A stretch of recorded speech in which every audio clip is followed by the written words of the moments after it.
Kira-kira kenapa ya fenomena ini bisa terjadi? Yuk kita bahas. Assalamualaikum warahmatullahi wabarakatuh. Kenalin, nama aku Karina Naifa Tevi dari Prodi Sosiologi dari kelas 2025C dengan NIM 2504056408. Di kesempatan kali ini aku mau ngajak teman-teman buat bangga berbahasa Indonesia nih. Tapi sebelum membahas lebih lanjut, isu yang aku angkat yaitu pergeseran penggunaan bahasa Indonesia di kalangan muda. Pastinya teman-teman gak asing sama isu ini karena lagi marak-maraknya terjadi, apalagi dengan kuatnya arus globalisasi dan juga majunya sosial media dan juga teknologi.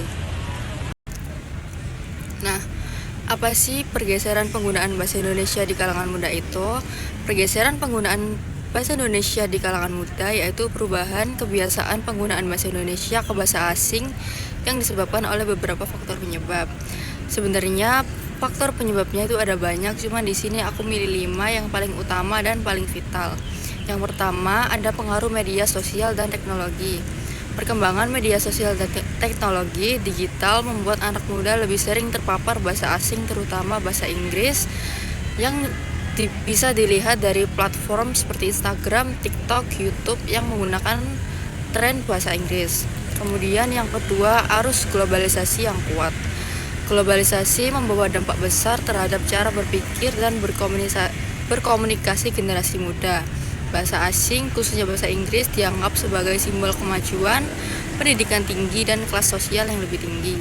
Yang ketiga, ada penggunaan kode mixing atau pencampuran bahasa.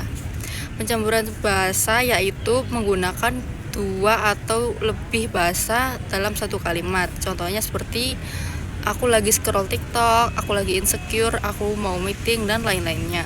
Kemudian yang 4 adalah lingkungan dan pergaulan. Yang kelima yaitu pendidikan dan keluarga. Kurangnya penguatan pada pendidikan dan lingkungan keluarga sangat berdampak kepada isu ini. Kemudian ada dampaknya. Sebenarnya ada dampak positif dan juga dampak negatif. Dampak positif yang pertama adalah memperluas interaksi global. Dengan adanya teknologi dan media sosial, masyarakat dapat mencari informasi internasional dan nasional. Yang kedua, meningkatkan pengetahuan baru tentang bahasa.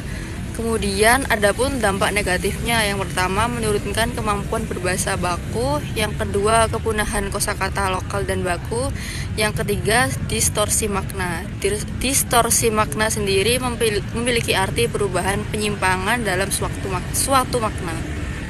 Kemudian adapun solusi yang bisa mengatasi pergeseran penggunaan bahasa Indonesia ini, yang pertama penguatan pendidikan bahasa Indonesia, yang kedua pemanfaatan media sosial dan teknologi digital yang menarik dan juga efektif, yang ketiga menerapkan kebiasaan menggunakan bahasa Indonesia di ruang publik, dan yang terakhir membangun sikap bangga berbahasa Indonesia. Menjadi modern tidak berarti melupakan akar budaya.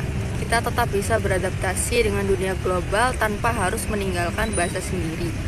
Gunakan bahasa Indonesia dengan percaya diri dan dalam karya, dalam konten, dalam percakapan maupun dalam kehidupan sehari-hari. Tunjukkan bahwa bahasa Indonesia juga bisa terdengar keren, elegan, dan juga relevan. Karena kebanggaan tidak diukur dari seberapa sering kita memakai bahasa asing, tetapi dari seberapa sering dan seberapa dalam kita mencintai bahasa sendiri. Mari mulai dari hal kecil seperti berbicara dengan jelas, menulis dengan baik, dan tidak malu menggunakan bahasa Indonesia dalam ruang publik. Dengan membiasakan diri menggunakan bahasa Indonesia yang baik dan benar dalam kehidupan sehari-hari, di ruang digital maupun ruang publik, kita turut melestarikan warisan budaya yang menjadi identitas bangsa. Mari bersama-sama bangga berbahasa Indonesia, karena dari bahasa, kita mengenal siapa diri kita sebagai bangsa yang berbudaya. Modern tapi tetap Indonesia. Segitu aja dari aku. Terima kasih. Wassalamualaikum warahmatullahi wabarakatuh.